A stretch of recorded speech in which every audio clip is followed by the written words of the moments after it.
Hola a todos, bienvenidos a un nuevo episodio de Hojas de Hierro, en esta sección en la que entrevistamos a autores de ciencia ficción peruana contemporánea. En esta tarde nos honra con su presencia uno de los creadores de Panóptica, uno de los cómics de ciencia ficción más importantes elaborados en los últimos años en el Perú. Estamos hablando de César Santibáñez. César Santibáñez, que es egresado de la Universidad Nacional Mayor de San Marcos, es un amante de la ciencia ficción y guionista del cómic Panóptica. Como siempre me acompaña también Más Bustillos. Hola Más, ¿cómo estás? ¿Qué tal, César? ¿Qué tal, Tomás? Un agrado nuevamente encontrarnos por este medio. Y qué agrado de tener a César. Anteriormente habíamos tenido a José Witch, un autor de ciencia ficción en relación a la literatura. Y ahora, bueno, vamos a tomar un rumbo un poco diferente, pero no por ello no interesante, ¿no? Al contrario, de lo que vamos a hablar hoy es algo que nos va a hacer pensar, nos va a hacer reflexionar y vamos a tener muchas preguntas, ¿no? Bueno, les presento la obra que vamos a analizar el día de hoy, que vamos a hablar, que César nos va a ir contando cosas acerca de esta obra. Es Panóptica. Panóptica es este cómic que ven aquí. Les doy un breve recuento de Panóptica. Panóptica es un cómic con un tema, un género distópico que nos cuenta la historia del último millón de personas en la Tierra, ¿no? Y esencialmente, y algo peculiar de ver en esta historia, es que está narrada en múltiples voces, ¿no? En múltiples personajes.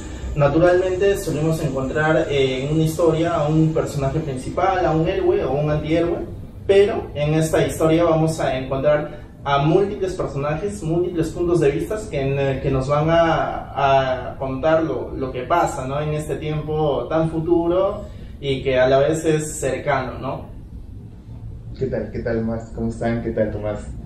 Bueno, encantado de estar acá. Hablar de Panóptica, que es un trabajo que a mí me gusta muchísimo, que me ha dado grandes satisfacciones, que me ha dado la oportunidad de conocer a muchas personas en muchos lugares, y eso, feliz de estar acá, la verdad.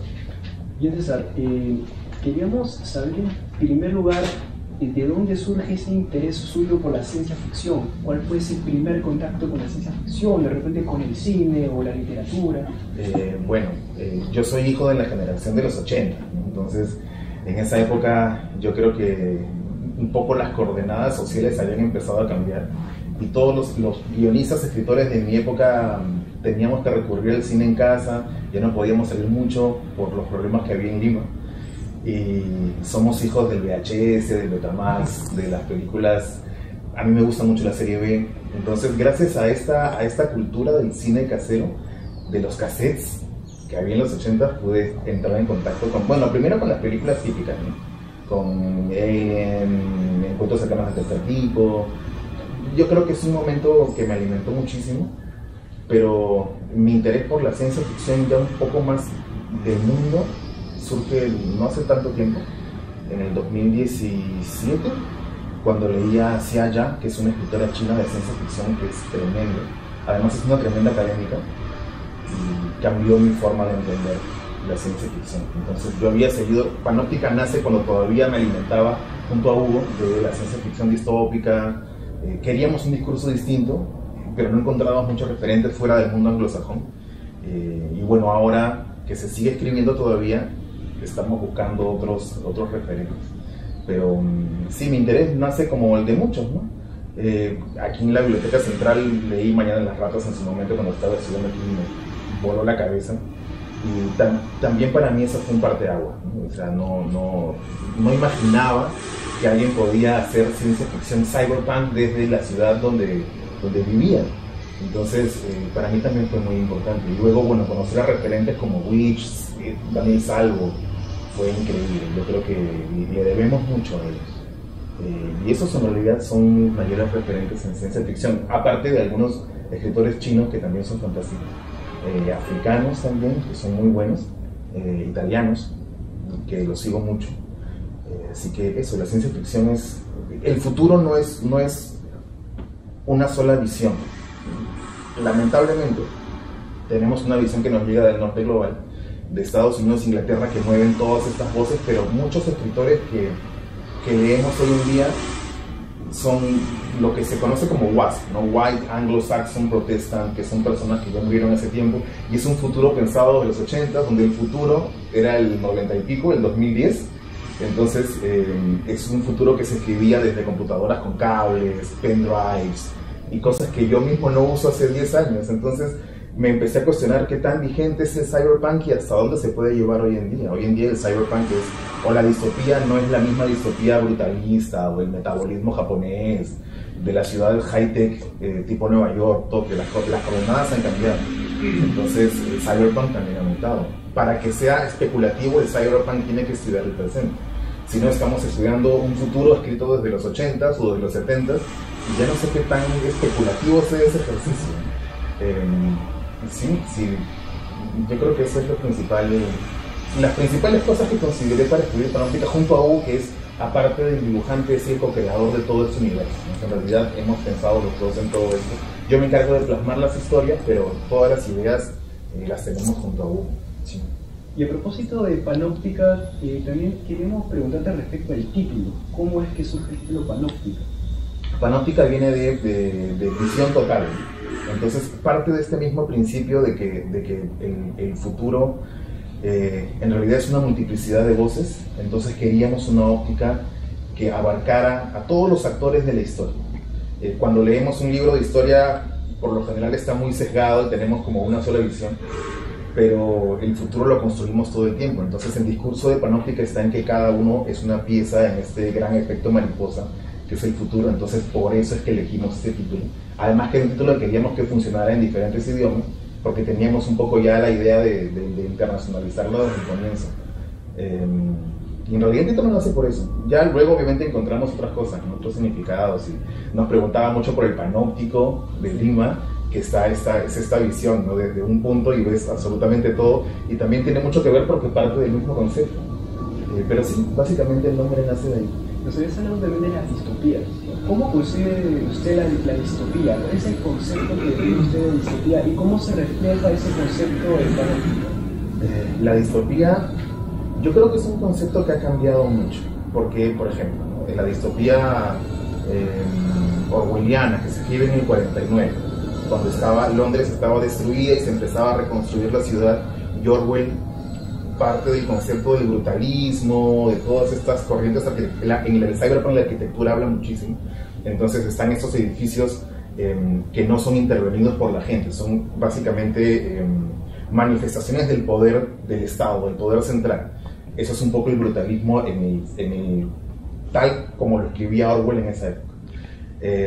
Igual en Un Mundo Feliz, lo que hace Huxley es basarse en la Bauhaus, en el trabajo de Le Corbusier, que es esta distopía perfecta, muy estética, pero deshumanizante, ¿no? Alienante, que es un mundo feliz. Entonces la arquitectura habla mucho acerca de eso. Y yo creo que la distopía hoy en día ha cambiado de coordenadas también. Hoy en día vivimos una distopía en la que nosotros siempre pensamos que la distopía la imponía el gobierno, porque es un discurso antiestatista, ¿no? Entonces siempre la distopía parte de eso. Hoy en día vivimos una distopía a la que nosotros caminamos felizmente. Caminamos con toda la alegría que nos permite la vida. Y vamos hacia esta distopía dando nuestra información, siendo felices, vendiendo nuestra vida a cambio del confort que nos puede dar la tecnología. Entonces la distopía hoy en día es diferente. La distopía hoy en día es verde, puede estar vestida de plantas, greenwashing, ¿no? De edificios muy cómodos, muy bonitos, muy estéticos. No es la distopía brutalista de Orwell del 49. La distopía hoy en día se ve muy bien, es muy publicitaria. Y eso, estamos felices de vivir en una distopía. Probablemente Panóptica en algún momento empiece a hablar de esos temas, porque Panóptica se escribió a lo largo de muchos años. Entonces los temas centrales van mutando, van cambiando mucho, y seguramente hablaremos en algún momento de estas distopías que tenemos hoy, que es una utopía, como les digo, feliz, muy feliz, que no somos conscientes. Yo creo que la mejor arma de la distopía actual es que no nos demos cuenta de que es una distopía.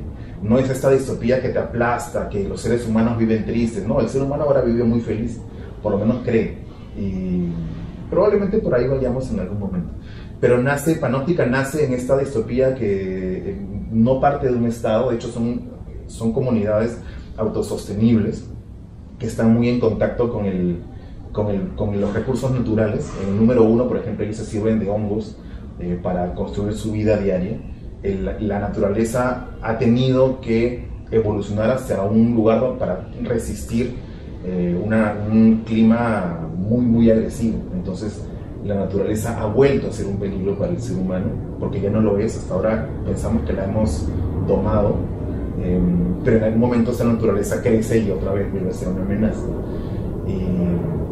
Y más o menos la distopía es esa. En realidad es una distopía más que parte del olvido de una comunidad que se ha ido al espacio y nos ha dejado en la Tierra completamente olvidados, que es una metáfora para Latinoamérica, que básicamente es una fuente. O sea, en realidad, cuando hablamos de una guerra mundial, Latinoamérica no tiene ningún protagonismo geopolítico en la guerra mundial. Sin embargo, se llama guerra mundial porque el norte global está en guerra. Entonces el tercer mundo siempre ha sido olvidado, el tercer mundo siempre hemos sido lo que, bueno, que ellos se las arreglen porque son así, tienen esta configuración emocional que siempre van a estar en comunidad. Aprovechemos sus recursos y nada.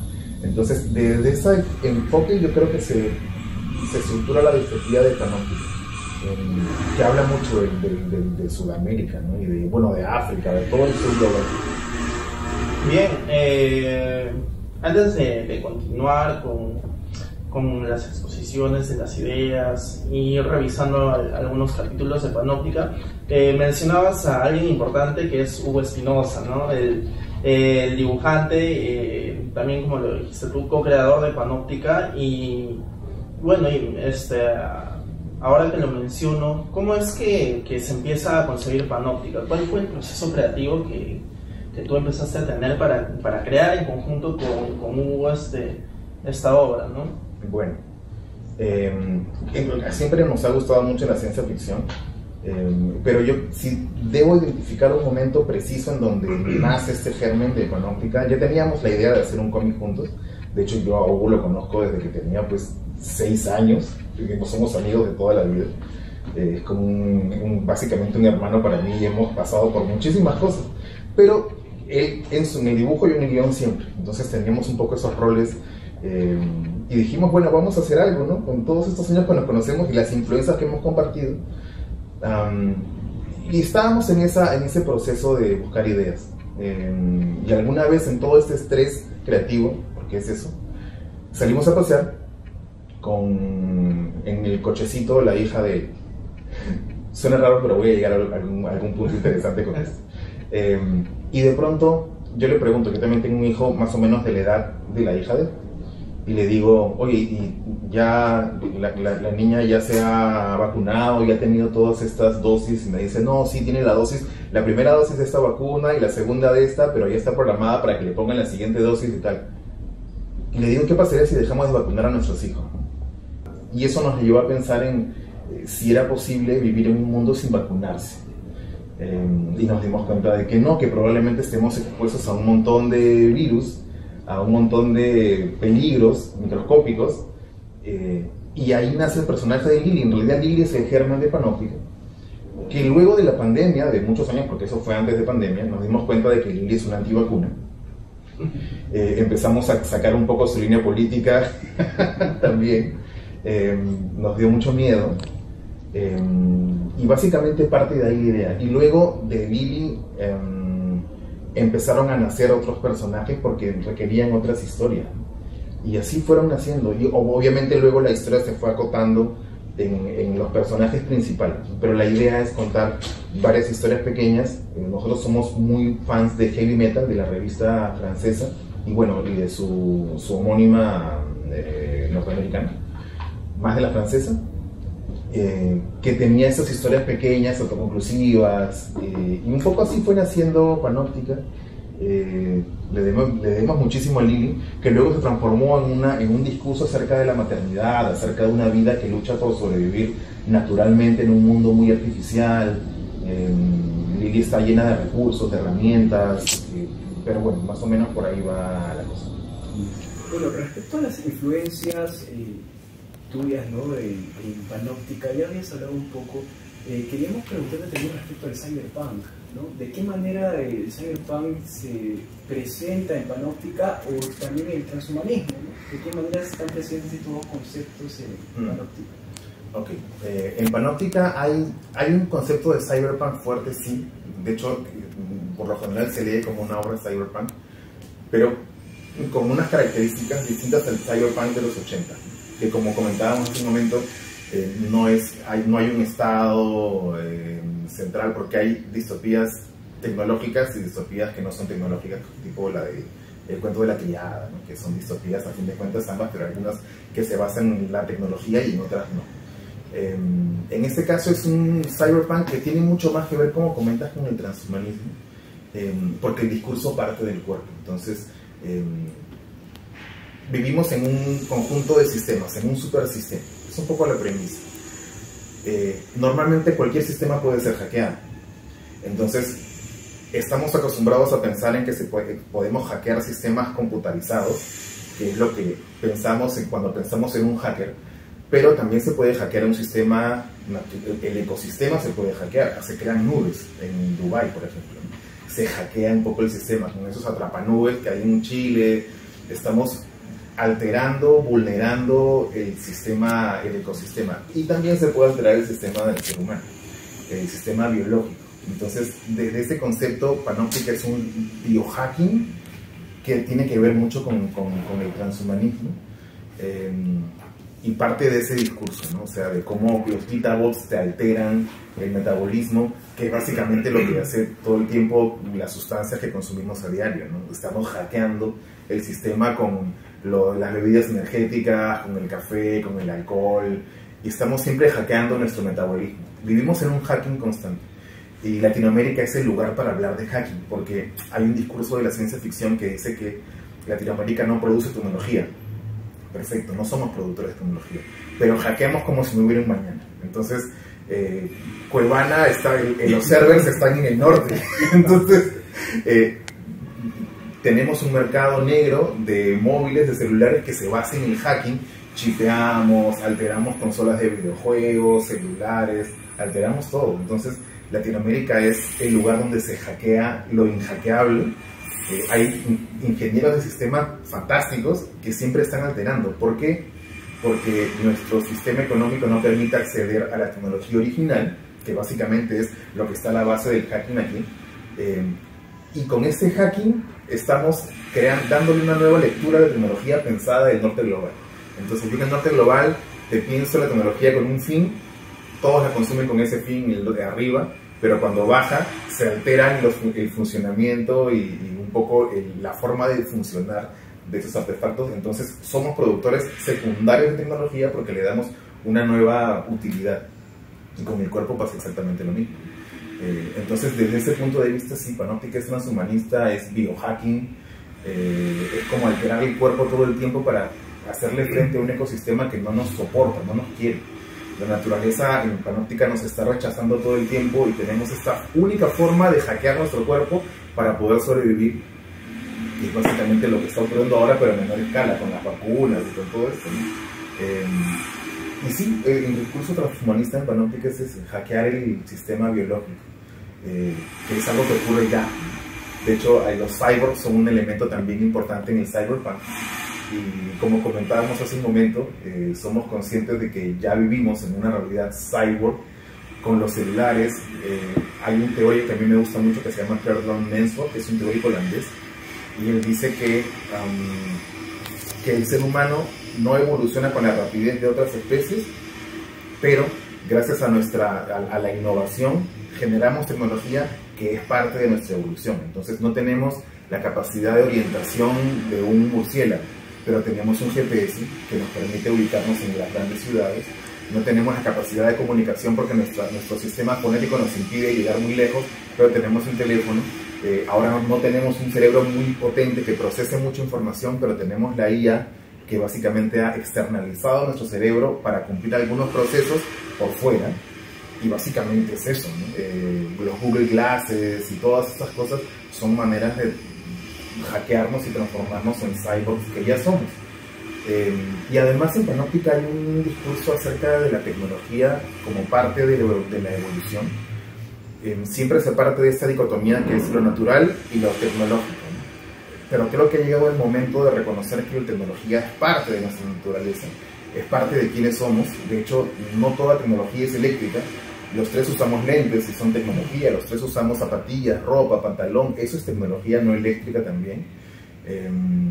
Y vivimos de la tecnología todo el tiempo, desde que tenemos un libro en la mano o compramos verdura en el supermercado. Todos son procesos tecnológicos que nos ayudan a sobrevivir. Entonces, desde siempre la tecnología ha sido parte de nuestra vida, de quiénes somos, y yo creo que es momento de disfrutarlo. Y Panóptica un poco nos ayuda a procesar como autores este golpe, este shock de decir, ok, bueno, está bien, la tecnología está aquí y no es enemiga del ser humano.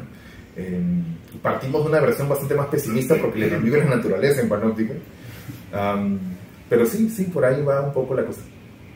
Bien, bueno, es interesante lo que mencionas, esencialmente en esta dicotomía, ¿no? de naturalidad y artificialidad, ¿no? Por ahí si tenemos algún referente literario de algo clásico, podemos ver a Philip K. Dick, ¿no? En Sueñan los androides como ovejas electrónicas, este apego por lo natural y a la misma vez el desapego de lo natural por lo artificial.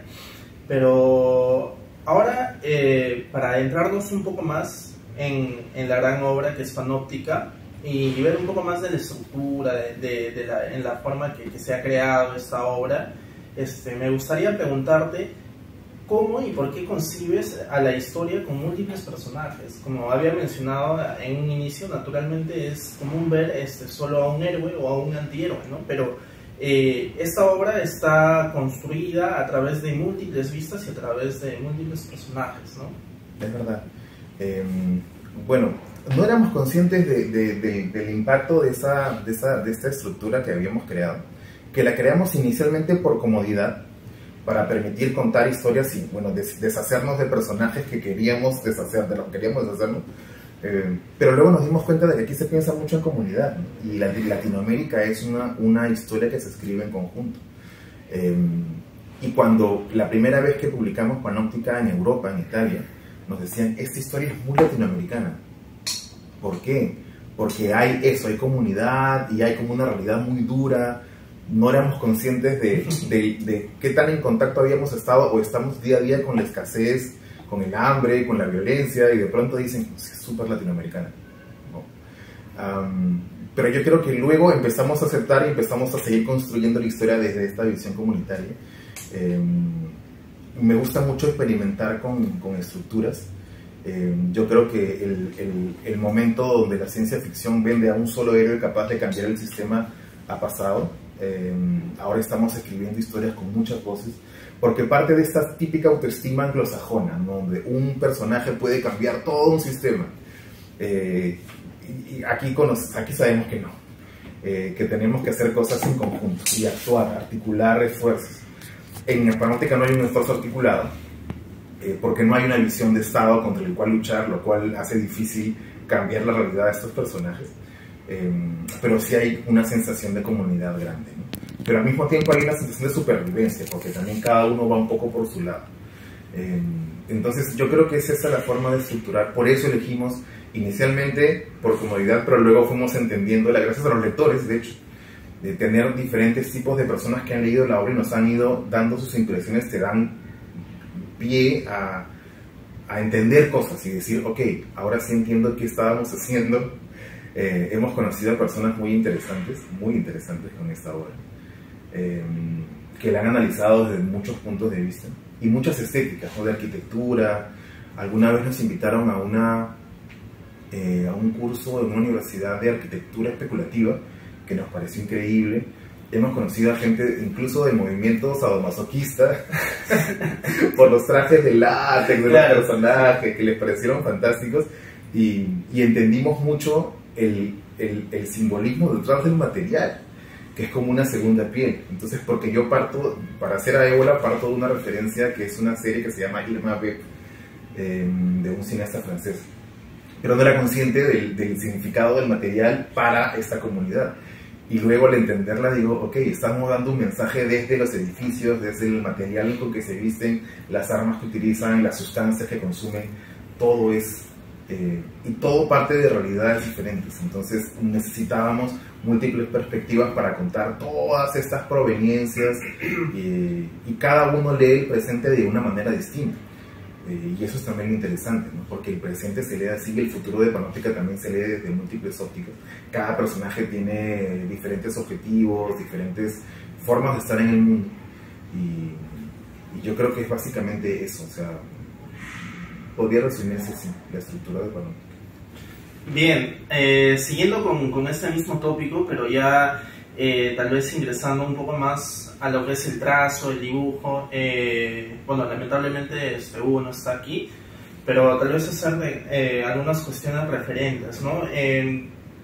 Si el público que nos está viendo lee, y debería leer la obra porque es una gran obra, se va a dar cuenta que parte de los trazos no son comúnmente los que vemos en las viñetas clásicas, ¿no? Hay dibujos que se superponen a otros, hay muchos dibujos que parecen bocetos, son claros oscuros, que uno tiene que verlos con detenimiento para entender, ¿no? ¿De dónde surge esta forma de dibujar así el cómic, de plasmar así a los personajes y también de ver esta historia, ¿no?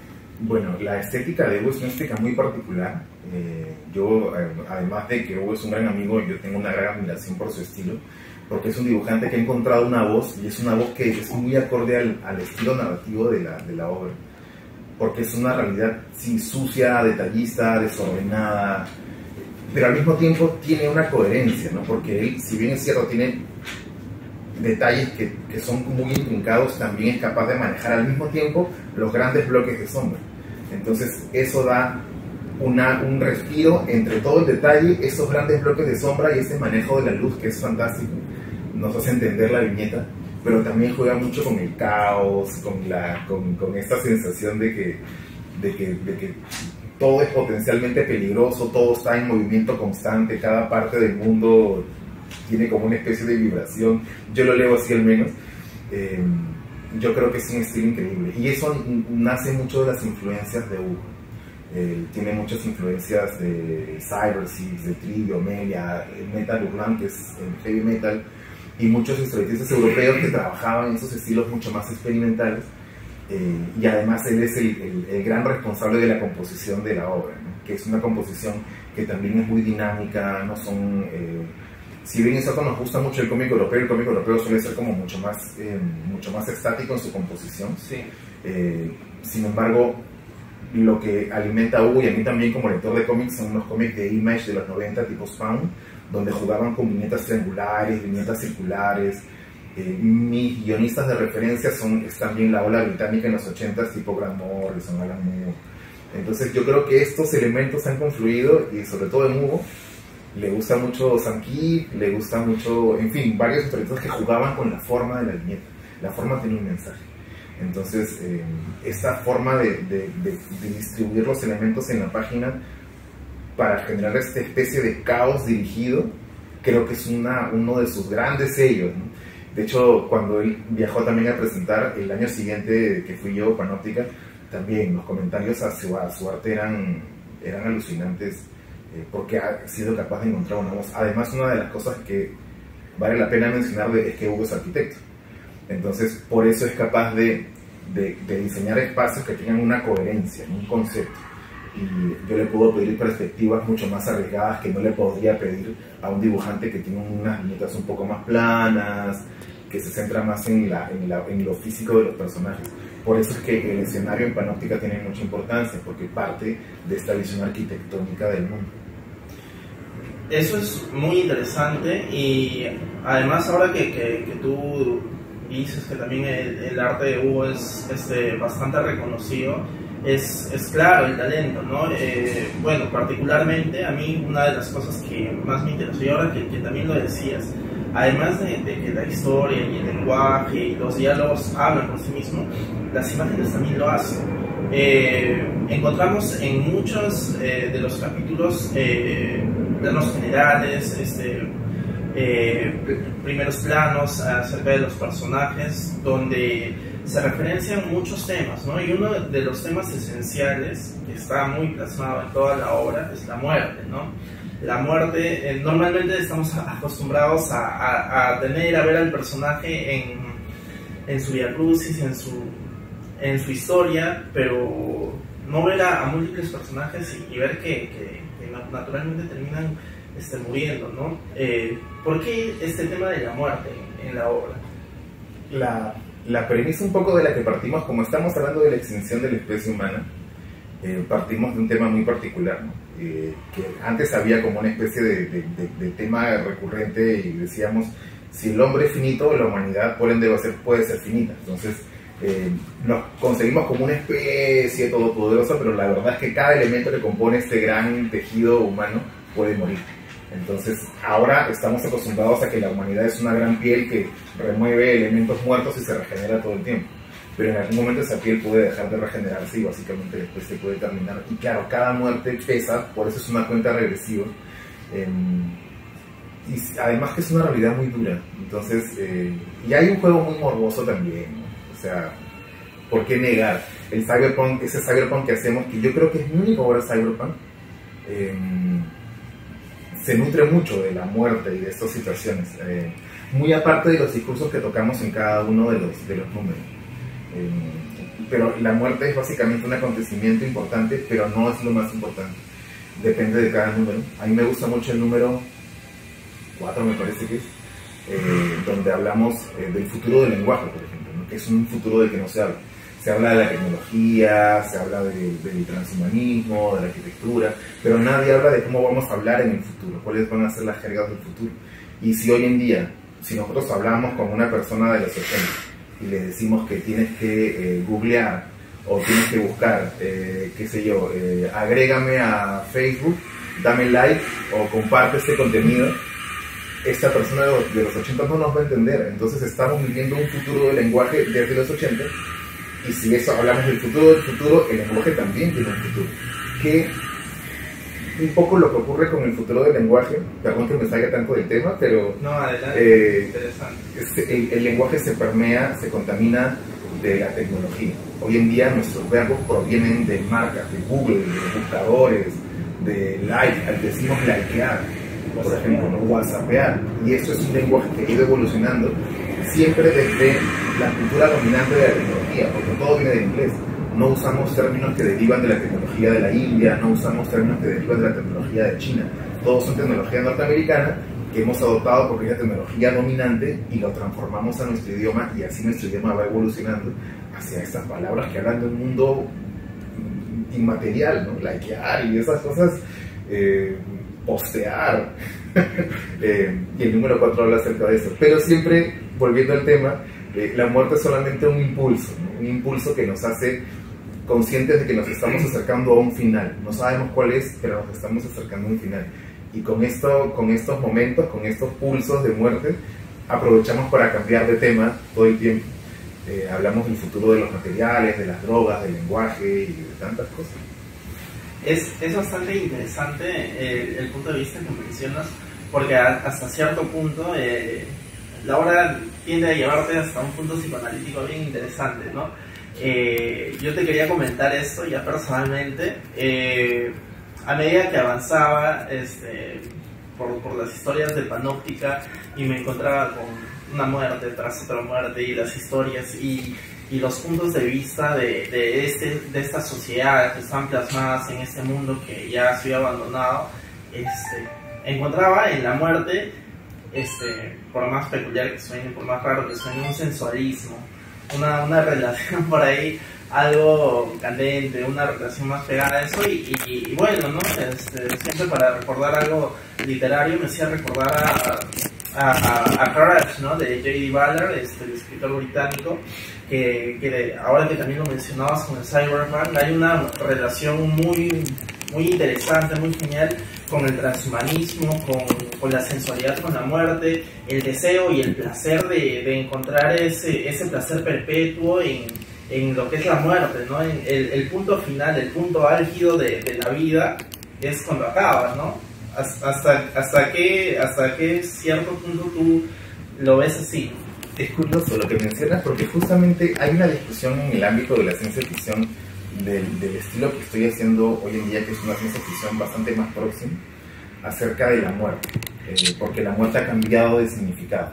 Hoy en día tenemos muchos amigos en Facebook que están muertos y se estima que para el 2030 van a haber 5 millones de cadáveres en Facebook.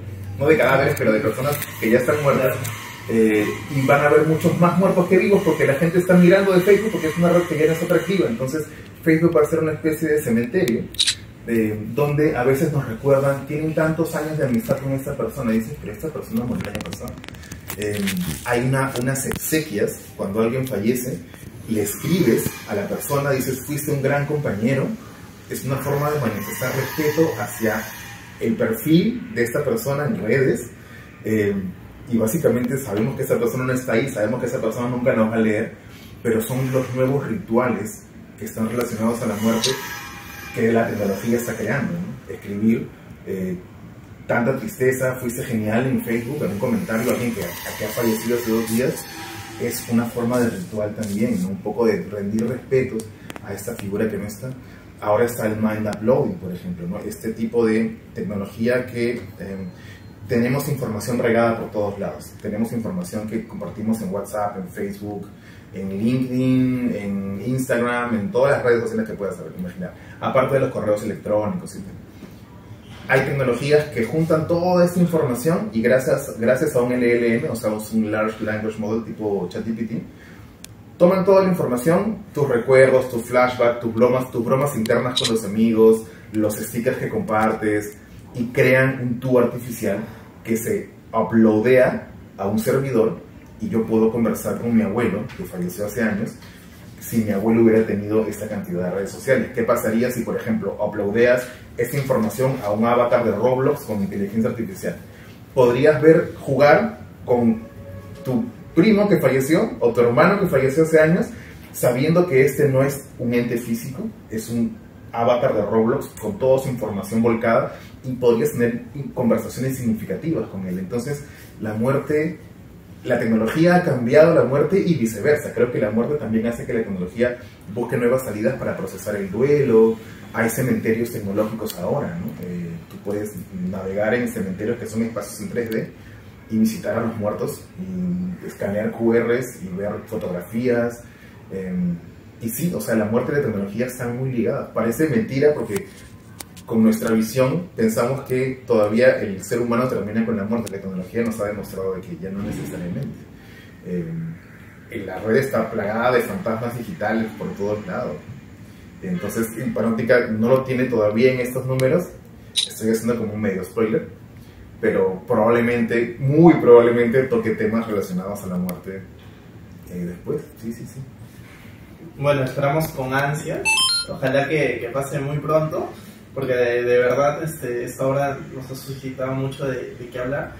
Pero así como hemos hablado del trabajo exhaustivo, del buen trabajo que está en el dibujo y en los temas, también quería hacer hincapié en el buen trabajo que hay en el lenguaje. Hay un lenguaje bastante trabajado en la obra. Esto me venía a la mente ahora. Hace un rato tú mencionabas las jergas, ¿no? Si una persona de los 80 nos escuchara hablar, tal vez no entendería. Y uno cuando lee Panóptica y empieza a leerla, no lo digo de mala manera, pero no hay una identidad, ¿no? O sea, no dices, esto es de alguien peruano, o esto lo está hablando alguien hispanoamericano o alguien europeo. O sea, es una identidad nueva que ha creado el autor, en este caso tú, porque eres el guionista. Y me gustaría preguntarte cómo hiciste, ¿no? para hacer este trabajo tan exhaustivo en el lenguaje, y cómo lo has logrado. Yo creo que solamente es partir de la idea de que el lenguaje también construye mundos, ¿no? No solamente la arquitectura construye un concepto de mundo. El world building parte también del lenguaje. Siento, por ejemplo, en mucha ciencia ficción que se escribe como un lenguaje anacrónico, ¿no? Como tipo 80s, que es como lo que nos ha marcado mucho. Usas adjetivos que dices, oye, pero, o sea, el habla hoy en día ha evolucionado tanto que estamos mucho más llenos de digresiones, nuestra capacidad de atención ha cambiado, nuestra capacidad de comunicarnos ha cambiado, entonces no nos comunicamos igual que en la época, no sé, de Tolstoy. Entonces, la forma de hablar ha mutado, la tecnología nos ha cambiado también el lenguaje. Entonces, parte un poco de ese concepto. Y yo creo que eso fue la chispa, el detonante, la curiosidad por cómo el lenguaje puede ayudar a reforzar este mundo que Hugo también plasma gráficamente. Empecé a pensar cómo se habla en este mundo, ¿no? Porque no es... las dinámicas sociales son las mismas, solo que el lenguaje es diferente. Y sí. ¿Estás haciendo referencia a la historia de Alicia en el Abismo? Sí, de hecho sí, las dinámicas han cambiado un montón. Igual en Alicia en el Abismo hay, también se habla de drogas, ¿no? Claro. Que son dinámicas sociales juveniles, pero son audiometabólicos, no son drogas auditivas, que hoy en día sabemos que el audio puede alterar la materia. Entonces estos chicos están conectados con esta especie de nanobots y comienzan a drogarse con estos nanobots que les generan proyecciones alucinantes. De hecho, ayer vi la noticia de que ya están generando robots, nanobots, que forman un enjambre, que pueden pasar del estado sólido líquido. Y digo, si eso se conecta con la inteligencia artificial, estos nanobots pueden replicar lo que imaginamos. Y es escalofriante ver lo que yo pensé para un futuro, que lo que Hugo y yo pensamos por un futuro del futuro puede pasar el próximo año. Y las dinámicas sociales también cambian mucho, ¿no? Y el lenguaje, obviamente, ¿no? Y claro, Alicia en el Abismo es el episodio donde más se experimenta con el lenguaje, mucho más. De hecho, fue muy complicado traducirlo. La edición italiana, que me encanta, es bellísima, mata todos esos neologismos o estas palabras como inventadas, lo cual me duele mucho, porque nunca lo voy a leer en Italia como lo leemos, pero al mismo tiempo me da mucha satisfacción. ¿En qué significa gumpio? ¿Qué significa jerga? No significa nada, son palabras que aún no existen, quizás en algún momento, ¿no? Son cribo, ¿no? Claro, cribo. Pero claro, en este caso, uno de mis referentes fue La Naranja Mecánica, evidentemente, ¿no? Donde también innova con el lenguaje de pandillas, este slang, esa jerga propia de pandillas, y él utiliza el lenguaje para reflejar este mundo que igual, yo estoy seguro de que si vamos a un lugar como donde hay un sociolecto como que no podemos penetrar, no vamos a entender mucho. Y un poco esos jóvenes reflejan este sociolecto de esta parte de la Amazonía donde se desarrolla la historia.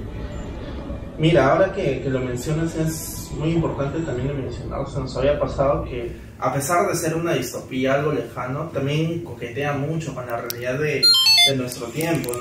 Hay un episodio que tiene como nombre El Señor de las Plagas, este gobierno un poco déspota de este gobernante, y también este tema de la neurina, ¿no? Del grupo terrorista, de que hay un constante acecho, un constante peligro por ahí, y la matanza nuevamente, ¿no? Termina en muerte.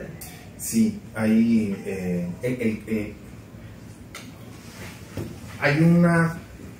una creencia que el autor de ciencia ficción que vale es el que es capaz de prever el futuro.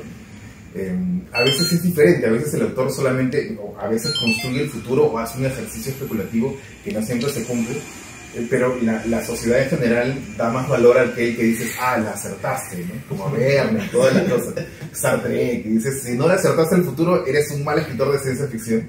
Pero yo creo que es un juego de probabilidades. Aquí lanzamos un montón de cosas y por probabilística vamos a acertar en algunas. Hay una parte en el número 1, en el texto final del número 1, donde hablamos de Menfisto, que es como que este personaje muy televisivo que se hace como que el gran regente de esta nación, que es un personaje pues como una especie de Musk, ¿no? Hablamos de un cronocausto, por ejemplo, que es una historia que nunca le he escrito, pero es una persecución a los clones, que es básicamente una segregación ya no por origen racial, sino por origen genético. Entonces los clones, al no tener vida, porque la vida supuestamente nace o empieza con la concepción. Cuando se fecunda el óvulo, anida y tal. Pero en el caso de los clones, a veces no siempre, ¿no? Entonces, vistos legalmente, un clon no tiene vida. Por ende, no tendría derechos, los derechos que se derivan del derecho a la vida, que son básicamente todos. Bajo esta premisa, un clon es un objeto, entonces podríamos volver a un sistema de esclavitud, a un sistema de cultivar clones para adquirir órganos que no funcionan, como donantes forzados, y básicamente se generaría una persecución, y es solamente una palabra en el texto, una palabra que es el clonocausto, nada más. En algún momento desarrollaremos probablemente, pero sí, eso es un juego de probabilidades, es como lanzar cosas que pensamos que pueden pasar y que nos duelen mucho también. Yo creo que en ese sentido el episodio que más me costó escribir es Europa Clase Turista, que es uno de los episodios que a mí me gusta mucho más. En ese momento no pensábamos llegar a Europa, cosa cuando supimos que íbamos a aplicar en Europa dije, quizás no fue tan buena idea, pero básicamente habla acerca de este personaje que tiene una vida muy dura en Europa, está muriendo, y le dice al otro, si alguien te dice si triunfé, dile que sí, que esto es bellísimo, que Europa es perfecta, que nunca pasé hambre. Y esto me nace acerca de una anécdota de Chabuca Grande, de hecho, y nada que ver. Cuando ella le comenta, me parece, a Álvaro Lagos, de su guitarrista, y le dice, cuando ella estaba ya en los 80s en su lecho de muerte, le dice, si alguien pregunta acerca de la Lima a la que yo te canté, dile que nunca existió, que yo me inventé todos los puentes, las alamedas, los faroles, los paseos, los solares, dile que esa Lima no existió nunca. Entonces esta anécdota, esta estampa de Chabuca me golpeó mucho. Y dije, bueno, pasa lo mismo que en Europa, ¿no? Y Europa es un mercado idealizado, es un mundo idealizado, y además es un mercado editorial idealizado también. Pero bueno, igual hemos conocido gente lindísima en Europa, he entendido la obra fantástica. Pero sí, hay mucho contacto con la realidad, muchísimo. Bien, ahora que tú mencionas esto de Europa y esta parte fatal, sensible, cuando él dice esto, ¿no? Nos lleva a repensar en esta parte que es la bitácora de Kolya Volkov, ¿no? Quien a medida de sus pensamientos, de este tipo de diarios, te va contando lo que va pasando, ¿no? Incluso te va contando acerca de partes geográficas de la Tierra, de cómo ha ido cambiando todo. Y algo que quería agregar también a esto, que es una de las partes que más me ha gustado, creo que es una de las partes más trabajadas que tiene en el lenguaje. También me gusta la parte de este lenguaje electrónico que hay, se lo puedo mostrar, que es esto, que está también con el dibujo oscuro, donde está como una suerte de un programa, donde él está entrando para hacer su bitácora, ¿no? O sea, hasta qué punto están tan cohesionados sincréticamente Hugo y tú, ¿no? Para hacer un sintetismo tan bueno, ¿no? Y bueno, solamente para acotar y para pasar uno de los temas que a mí me ha gustado completamente, es el tema de lo social, ¿no? Tal vez es algo que te comentaba antes de la entrevista, es algo obvio y a la vez no, es algo sugerente que está aquí. ¿Por qué escribes de las personas que se han quedado aquí y no de las que se fueron, ¿no? Tal vez de las personas que evolucionaron y lograron irse? ¿Por qué escribes de estas personas que se quedaron? Porque un poco siento que esto es Latinoamérica, ¿no? Latinoamérica son las personas que estamos en el lugar, en el mapa, pero no tenemos el protagonismo, porque en realidad la historia oficial de este mundo no se escribe en la Tierra. La historia oficial, los libros se siguen escribiendo desde arriba, y la historia se mudó hacia esas colonias y hemos quedado en un sur, muy sur, porque está debajo de las colonias que están fuera de la órbita terrestre. Entonces es como una metáfora de este gran sur que se sigue escribiendo a espaldas de los ojos del mundo oficial, que básicamente es lo que pasa en América Latina, ¿no? Es una historia que se escribe a espaldas del mundo oficial, y la ciencia ficción pasa lo mismo. Es increíble. La primera vez que fui a una convención de ciencia ficción, que fue ya hace varios años, fui a dar un panel en Finlandia, que era la convención mundial. Entonces eran todos los países del norte global súper representados, con mucha oferta gigantesca, muchos temas que se repetían, y temas que a veces eran como piratas en el espacio, no sé, razas alienígenas. Había mucha ciencia ficción donde el rojo mata al azul, que dices, aquí hay algo disfrazado de ciencia ficción. Porque hay muchas formas de disfrazar el fascismo, por ejemplo, dentro de la ciencia ficción. Te construye un mundo donde, según mi lógica, todo funciona, según mi lógica, lo militar es lo que tiene que prevalecer, tipo Starship Troopers, por ejemplo. Y yo llego a un planeta, hago una space opera, ¿no? Y yo estoy llegando a un planeta para civilizar a la población que existe ahí, que no hablamos su idioma, no entendemos su cultura, pero vamos a destruirlas porque el planeta creemos bajo nuestra visión que va a ser mejor exportando nuestro sistema de gobierno, por ejemplo. Entonces hay mucha ciencia ficción militar, me encontré muchas cosas disfrazadas de ciencia ficción.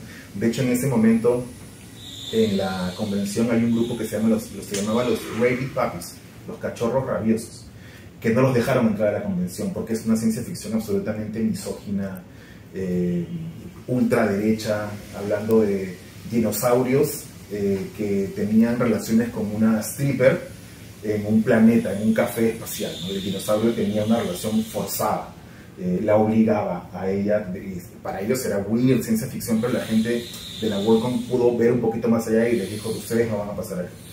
Hubo todo un problema político súper fuerte, la ciencia ficción es muy política.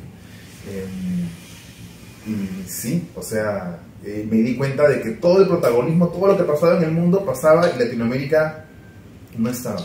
En ese panel en Finlandia hablé del Eternauta, hablé de otros cómics como Mafalda, que para nosotros son súper conocidos, y un chico al fondo del panel levantó la mano y dijo, Mafalda, uno, en un panel lleno de gente, o del Eternauta, ¿no? La reacción fue caras así, poker face. Y digo, pero el Eternauta nos ha definido como lectores de ciencia ficción en Latinoamérica y ustedes no lo conocen. Por ahí algunos en Italia, en España que sí lo conocían, pero en toda esa parte de la Europa balcánica, eslava, no sonaba para nada. Muchos referentes que tomamos por grandísimos no se conocen. Y Latinoamérica pasa siendo también ese tercer mundo olvidado en la ciencia ficción. Había una lista en el anuario de esta convención donde había los participantes de cada país y Perú estaba uno. Y yo estaba sentado viendo ese uno y decía, pero es que no es posible. Tendrían que haber muchos más escritores peruanos y latinoamericanos en esta convención para que se llame Worldcon. Pero no, la Worldcon, así como la World War, es básicamente una guerra del norte y es una ciencia ficción del norte. Y por eso es que empieza, gracias a esta visión de la ciencia ficción que se escribe desde el sur, desde los que se quedan, desde los otros, empiezo con esta investigación que me lleva a contactar con este editorial en Italia que se llama Future Fiction y hacer la revista acerca de ciencia ficción del sur global, a contactar con más autores y empieza un poco a despertarse un interés por qué es lo que se hace. Y bueno, gracias a todo este interés he podido conocer otros lugares donde ya he podido hablar, oye, se hace ciencia ficción, no es tu ciencia ficción, es nuestra ciencia ficción, que vulnera incluso las formas de hacer ciencia, las formas de hacer ficción. Nuestra ciencia ficción tiende mucho más a lo weird, por ejemplo, porque nuestra forma de hacer ciencia no es la ciencia objetiva occidental. Nuestra forma de hacer ciencia pasa mucho por las plantas madre, la forma de llegar a un conocimiento comunitario o una filosofía pasaba por un consumo de sustancias, que era parte del proceso de pensamiento, ¿no? Que para ti era un pensamiento como distinto, más racional. Para nosotros era un pensamiento mucho más ligado a este contacto psicodélico con las sustancias del que quizás ya hablaba Dick, porque Philip K. Dick viajaba a México, tenía una persona que lo guiaba en el consumo de psicodélicos. Entonces Dick entendía un poquito, creo que es el que más entendió esta nueva forma de hacer ciencia. Y un poco mi lucha hoy en día es eso, que se hable de ciencia ficción afuera.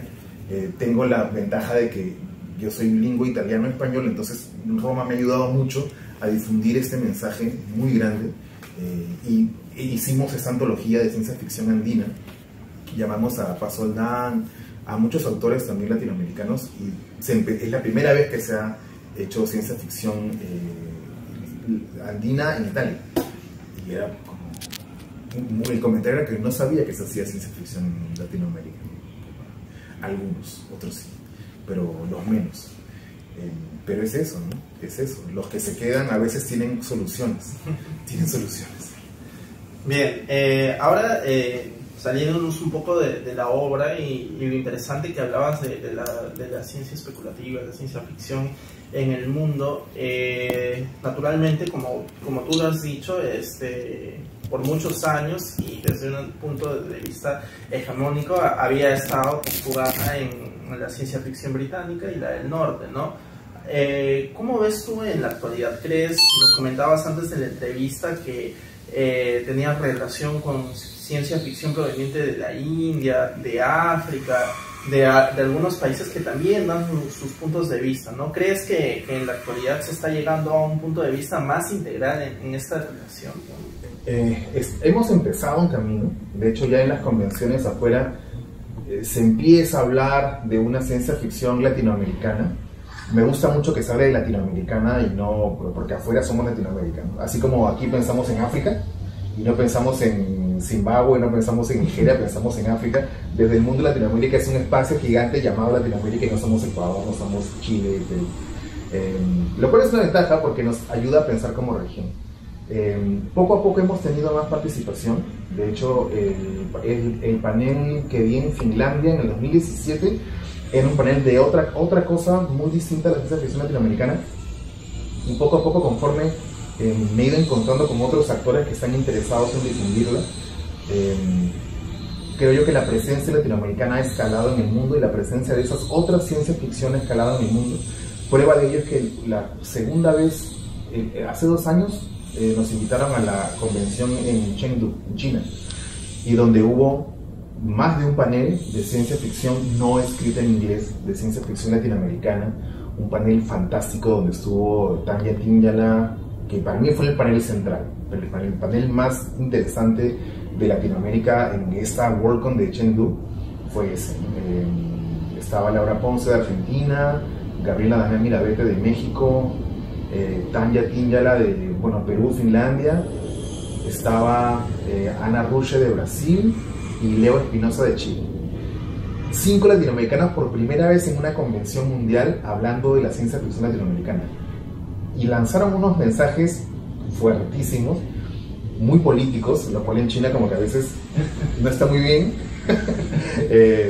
Pero fue fantástico porque se sintió mucho esta dinámica de la ciencia ficción latinoamericana, porque hubieron abrazos después de la convención, del panel. Y es una cultura que normalmente no abraza físicamente. Y los paneles eran como que muy marcados. Terminé el panel, me voy, y en este panel no. La gente se quedó a preguntar más, ¿dónde puedo leer? Y ahí parte la segunda parte del problema, ¿no? ¿Y cómo puedo hacer para leerlos? Bueno, solo estamos en español. Entonces, ¿no tienen una versión en inglés? No tenemos una versión en inglés. Ok. Y ahí murió el contacto, murió esta relación que había nacido. Y ahí entra la labor del editor, que tiene que un poco importar esas otras visiones a otras lenguas. Y la labor de Future Fiction es esencial en ese sentido, porque ellos trabajan con la Universidad de Padua en español, y ellos son capaces de traducir del Swahili y del Tamil Nadu y de muchas lenguas, 40 lenguas, y en Padua traducen estas lenguas sin pasar por el mercado anglosajón antes, y esas lenguas son las que luego se dispersan en italiano. Y con la revista que dirijo junto a Daniel Collazo, Raúl Quiroz y Jude Schumann, que es Future Fiction Magazine en español, traducimos del italiano al español. Entonces, básicamente tenemos acceso a ciencia ficción del mundo que no tiene que pasar necesariamente por la ciencia ficción o por el mercado anglosajón, y tenemos visiones alucinantes, ¿no? Alucinantes, futuros increíbles. La revista tenía un costo hasta el año pasado. Ahora hemos decidido que la revista tiene que ser gratuita porque hay un mensaje que tiene que llegar. Entonces estamos luchando por ser una revista profesional que pague a los autores, lo cual está bien también. Es un monto simbólico, no es un monto super wow, pero está ahí. Creemos que el pago a los autores dinamiza un poco el ecosistema también de las publicaciones, y ahora está gratuita. En la página, por si quieren buscarla, es futurefictionmagazine.com, pueden descargarla de manera gratuita. Tenemos 2 números con entrevistas exclusivas a editores de ciencia ficción china, El número 3 que lo estamos haciendo ahora es de ciencia ficción del Medio Oriente. Tenemos autores de Siria, Jordania, Palestina, entrevistas a mucha gente que hace ciencia ficción desde ese otro mundo. Y a mí me ha abierto la cabeza, ¿no? Totalmente, porque es la ciencia ficción que a mí me hubiera gustado leer de chico, porque mis referentes son los mismos de todo el mundo, pero digo, ¿qué hubiera pasado si, o qué pasaría si alguien que hoy en día está empezando a escribir ciencia ficción tiene contacto de primera mano con esta ciencia ficción de Jordania, por ejemplo, que es alucinante? ¿Cómo le cambiaría la forma de escribir ciencia ficción? La forma de tocar de repente un estilo que no es el occidental, o de buscar un estilo en la ciencia ficción, que también es una gran problemática, ¿sí? La ciencia ficción es un género de ideas, pero a menudo no se explora mucho el estilo literario. Pero eso no está muy bien, porque también tienen que manejar un estilo. Y eso, en realidad, la ciencia ficción desde los márgenes, del sur global o la global majority, como queramos llamarlo, está cobrando más importancia. Estamos en una primera etapa de implementación. La revista es un gran avance. Estamos trabajando como material de estudio con una universidad privada aquí. Lo hemos logrado meter como material de estudio de primer ciclo para que piensen en futuros. Estamos dando un pequeño taller de terminologías de futuros también en esa universidad. Cuando quieran podemos traerlo, porque tenemos muchas dinámicas para pensar futuros. Así que eso, hay que construir el futuro. Esa es un poco la idea. Sí, genial. Ahora también que mencionabas Future Fiction Magazine, es uno de tus proyectos en los que estás trabajando. También queríamos saber un poco si se vienen nuevas cosas, si vienen nuevas publicaciones, si se podrían saber de parte tuya. Claro, varias cosas. Ahora, sigo escribiendo Panóptica, evidentemente. Seguimos haciendo Panóptica porque ya el volumen italiano ya se agotó, lo cual está bien, pero también nos están pidiendo muchas cosas, entonces tenemos que publicarlo. Esperemos que para Luca de este año o para el próximo año en alguna de las ferias grandes tipo Torino, porque ya hay un mercado, que hay una lectoría que ya está pidiendo cosas. Entonces ya por ahí sí, de hecho. Con Future Fiction Magazine tenemos este número 3 del que les comentaba, que es ciencia ficción del Medio Oriente, y tenemos algunas cosas muy interesantes por hacer. Tenemos una entrevista, estamos persiguiendo a un inventor peruano de Huancayo, me parece que es él, que ha ideado una tecnología para sacar electricidad con las plantas. Es una maceta con un cable USB y un foco al otro extremo, así de simple, increíble. Y eso puede revolucionar la tecnología como la conocemos. De hecho, en Europa hay un gran interés por él, porque es la tecnología base del solarpunk, que es un poco el género que ahora se está hablando mucho, ¿no? Las computadoras caseras fueron la tecnología base del cyberpunk, pero el solarpunk no tiene una tecnología que lo identifique. Y esta puede venir de Perú, lo cual me parece fantástico. Entonces, esperamos incluir esta entrevista. Estoy coeditando junto a Thais Prado y a Jaume, se me fue el nombre, una antología para un proyecto que se llama One Day 2050, que es fantástica también, fantástica, que se va a publicar en español y en portugués en noviembre para la COP de Belén, en Brasil. Y estoy trabajando también con Future Fiction, con varias cosas, siempre en ciencia ficción, hablando de lo que se está haciendo aquí, y un poco la idea es este año también ir afuera a hablar acerca de nuestro trabajo. La revista ha empezado a ganar terreno de una forma bastante rápida, lo cual nos tiene muy contentos, porque está este proyecto con esta universidad, aparte de otros proyectos donde nos van a llevar a hacer talleres de creación de escenarios, creación de futuros, y eso, un poco, esas son las cosas que se vienen para este año. Seguramente hay más, pero irán saliendo. Genial.